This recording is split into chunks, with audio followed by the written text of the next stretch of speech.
Dinas Kesehatan Kabupaten Malang menyebutkan jumlah korban meninggal pada tragedi Kanjuruhan bertambah menjadi 131 jiwa per Rabu 4 Oktober 2022 pukul 10 pagi. Dari 131 korban tersebut, sebanyak 90 diantaranya berjenis kelamin laki-laki dan 41 perempuan. Tragedi Kanjuruhan tak hanya merenggut ratusan korban jiwa, tapi juga meninggalkan luka dan trauma bagi korban yang selamat.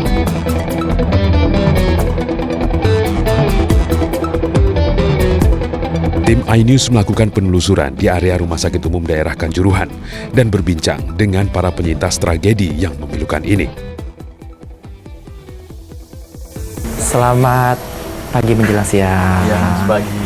Ya, dengan Mas siapa ini? Dengan Mas Ari. Mas Ari dengan Mbak Silvi. Mbak Silvi. Ya. Mas Ari gimana keadaannya sekarang? Alhamdulillah udah membaik, Mas. Sudah membaik ya. Mas Ari boleh tahu nih lukanya di mana saja kemarin? Kemarin di daerah kaki, terus sempat sesak juga. Sesak dari nafas. dada, iya.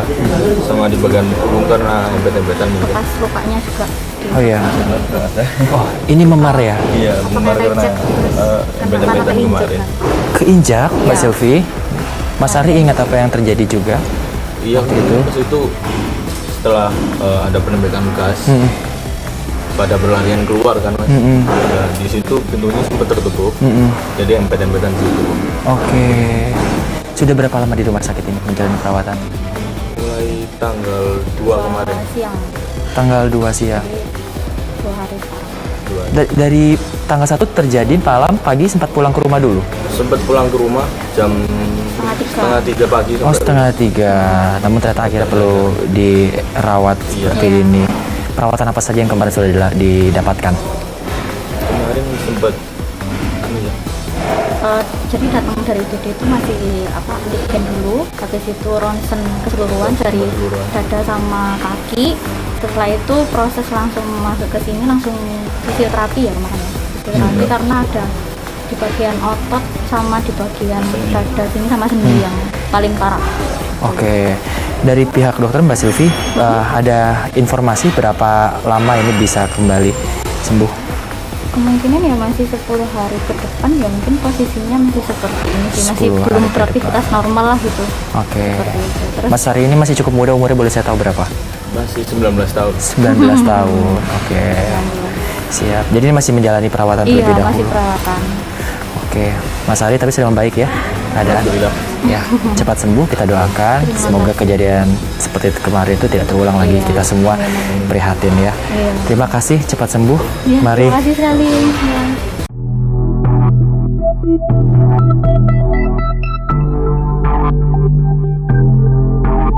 Selanjutnya, kami mendatangi RSUD Kanjuruhan untuk mengetahui lebih dalam kesaksian tenaga kesehatan yang tak kenal lelah membantu para korban. Dokter Bobi, apa kabar? Baik. Baik ya, harus sehat terus dong. Lelah ya. Ya, ngomong-ngomong lelah, kemarin berarti datang ke lokasi nggak waktu kejadian? Enggak, saya hanya di IGD aja. Sampai di IGD, mempersiapkan mulai dari jam 11. Sebelum korban-korban itu dievakuasi, cuman saya dapat laporan dari call center 19. Begitu kami kontak dengan kepolisian, menyatakan kepolisian bahwa itu aman, baru ambulan itu saya bolehkan masuk karena takutnya ada jangan sampai ada korban. Ketika masuk ke Stadion Kanjuruhan, temuan apa yang mungkin tenaga medis temukan? Apakah sudah banyak korban atau seperti Iya, apa? benar itu. Sudah banyak korban. Jadi korban yang didahulukan adalah kalau di mass casualty incident adalah korban-korban yang kemungkinan hidupnya tinggi. Jadi kami yang kami kirim mulai dari ringan, sedang, dan berat itu kami evakuasi ke rumah sakit Kanjuruhan yang 5 menit, jaraknya 5 menit dari stadion. Sehingga 93 pertama kali ya, 93 pasien dan 3 jenazah. 93 korban luka-luka saat itu. Ya, sedang hingga berat. Kalau kita lihat itu kemarin itu bertambah terus. Sebenarnya temuannya seperti apa, dokter? Karena juga perspektif masyarakat ini sangat beragam. Ada yang bilang mayoritas terkena gas air mata, ada yang bilang sempat dipukuli, bahkan terinjak-injak. Namun dari teman-teman tenaga kesehatan sendiri, temuan dari para korban ini seperti apa sebenarnya?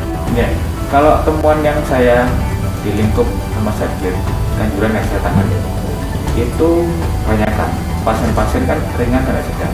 Itu kebanyakan kalau yang ringan itu teriritasi kena gas air mata. Oke. Ya, ada kemerahan di sekitar mata dan konjungtivanya itu merah.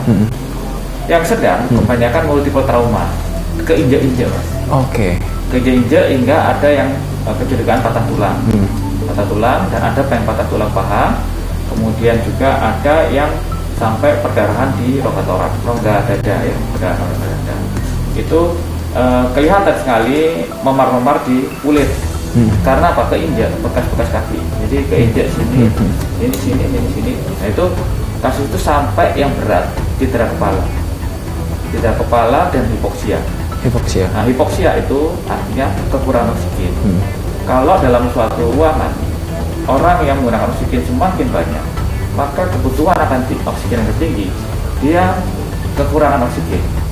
Kekurangan oksigen bisa pingsan. Pada saat pingsan, dia akan berinjak-injak, terhimpit-himpit, terinjak-injak. Itu akan memperberat sampai pada pasien-pasien kami yang ringan sedang itu banyak yang tidak sadar. Tapi begitu kami kasih oksigen, dia sadar. Setelah observasi tidak ada patah tulang, kondisi apa kami sulapkan.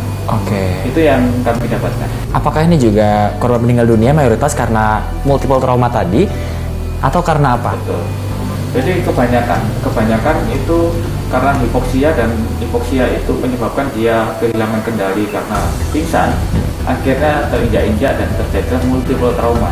Multiple trauma itu bisa cedera dada, punggung, tangan, kaki, kepala, itu macam-macam. Ikut berbela sungkawa terhadap kawan-kawan Aremania dan Aremanita yang telah meninggalkan kita semua. Ini kekuatan berapa Mas yang turunkan? Ini kurang lebih di angka 700 orang.